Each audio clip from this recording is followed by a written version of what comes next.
There was a company named Sega. They had to go against their rivals Nintendo and their NES. So they made a system. The Sega Master System. Now, basically, they had two characters, Alex Kidd and Opa Opa. That was until they made designs for Mr. Needlemouse. Now, there was 4 designs in all, and this one. I mean, imagine if they would have kept this one. It would have scared kids. I'm glad they didn't. Out of all of them, I think this one is the best, because it really looks like the Sonic we know of today.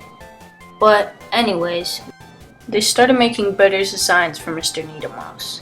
They were going to put him in a band and have him have a girlfriend named Madonna. Yeah, I'm glad they didn't keep that. But without further ado, they finished up their designs, ideas, and art, and finally we're going to have a game for Sonic on a 16-bit Sega Genesis. Would it be successful? Yes, it would.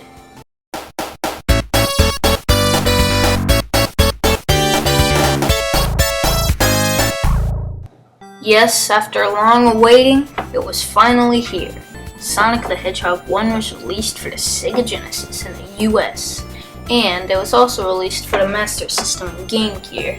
But this was released on June 23rd of 1991.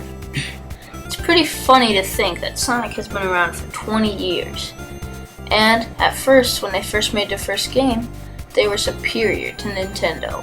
But they were becoming the ultimate rival, and we were soon to see more of Sonic the Hedgehog.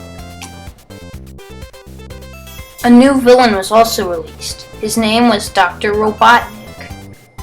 His original design was based off of Theodore Roosevelt, so it's kinda like an evil Theodore Roosevelt, I guess. Another cool thing about this game, once you passed the level and got to the giant goal ring, you were sent to a special stage, where you would then try and get the Chaos Emerald at the end of the special stage.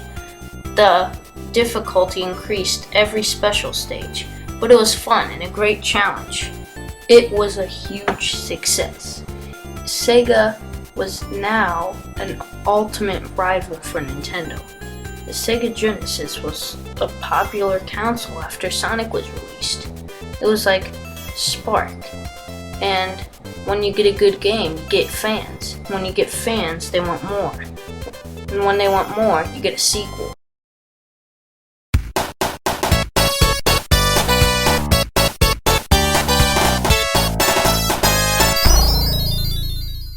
Well, that's exactly what happened as Sonic 2 was released. But wait a second, did you see that yellow fox guy by Sonic? Miles per hour. Yep, which was a pun on miles per hour, but Sonic called him Tails because of his 2 tails. And here's how Tails was made. Yep, there's the yellow guy himself right there. Tails was made when Sega was having a contest. Someone had a design for miles per hour, a 2-tailed fox that would assist Sonic on his way. Well, Tails won, and thus Tails was born. Now, everything was improved in this game. The music was good for the first one, but it was also improved. The graphics and the gameplay were improved, everything. With all this fixed, including boss fights, Sonic the Hedgehog 2 is still stated as one of the best-selling Sonic games ever.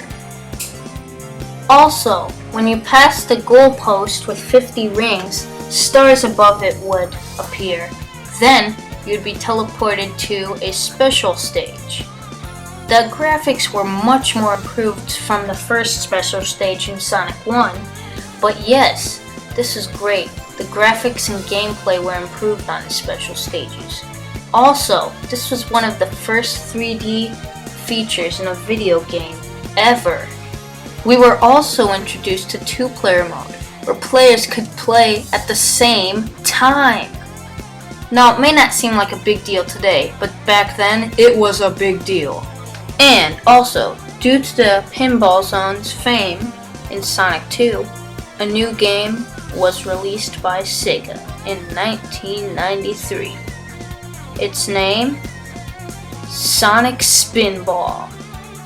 This is a pretty underrated game. I mean, it was definitely not the best Sonic game, but it definitely wasn't the worst as well. I actually find myself playing it time to time nowadays, too. It's a pretty fun game. It was a good idea by Sega, and it was a lot of fun. It takes place in a sewer. You have to try and collect all the Chaos Emeralds without getting eaten by this giant sewer monster. But yeah, it's a pretty fun game and very underrated. If you're a big Sonic fan like I am, you should give it a try sometime. It's not the best, but not the worst, like I said before.